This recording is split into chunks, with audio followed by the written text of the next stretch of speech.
पावन धरती ग्राम सेमरताल में सवा राजकुमार साहू के वार्षिक श्राद्ध पर श्रीमद् भागवत कथा ज्ञान यज्ञ पंडित प्यारे दुबे के श्रीमुख से चल रहा है, जिसमें प्रभु के लीला कृष्ण जन्म, कारावास, कंस प्रताड़ना, राधा प्रेम, रुक्मणी विवाह के साथ पूरे जीवन काल में जो भी लीला करते हुए उन सभी क्रियाकलापों का रसपान सभी भक्तों को कराते हुए विगत 5 दिनों से चल रहा संगीतमय श्रीमद् भागवत में बताया जा रहा है, जिसमें मुख्य जजमान राजा श्री श्वेता साहू प्रतिदिन सुबह शाम आरती पूजा अर्चना करते हुए भक्ति भाव से प्रभु भक्ति में लीन रहते हुए अपने पूर्वजों का आशीर्वाद प्राप्त कर रहे हैं।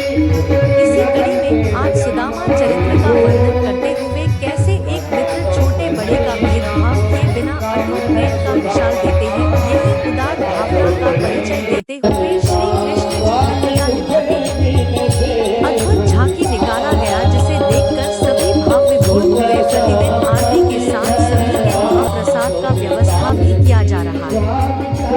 पूरे कार्यक्रम में समाज एवं ग्रामवासियों के साथ आसपास के श्रद्धालुओं की भक्तिमय भीड़ देखने को मिला। भोजन कराता था और इसी क्रम में मित्र और एक बहू और स्वयं 4 जीव थे। शील और उच्छिष्ट रीति से धन इकट्ठा करते और उस धन से और उसी समय समर्पयित गृहाण सदखो भुक्त्वा प्रसीद परमेश्वर ये कह रहे थे। और द्रौपदी जी के मन में हुआ कि इस ब्राह्मण को भोजन के स्वाद का ज्ञान नहीं है। जब भरत जी ने अपना हाथ रोक लिया, यह भोजन मेरे लायक नहीं है, तो बड़ी पीड़ा हुई। द्रौपदी जी ने कहा कि महाराज ये भोजन क्यों छोड़ दिया? कहे कि रानी ये भोजन मेरे लायक नहीं है, दूषित हो चुका है। दूषित माने अपवित्र।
भोजन कराता था और इसी क्रम में मित्र और एक बहू और स्वयं 4 जीव थे।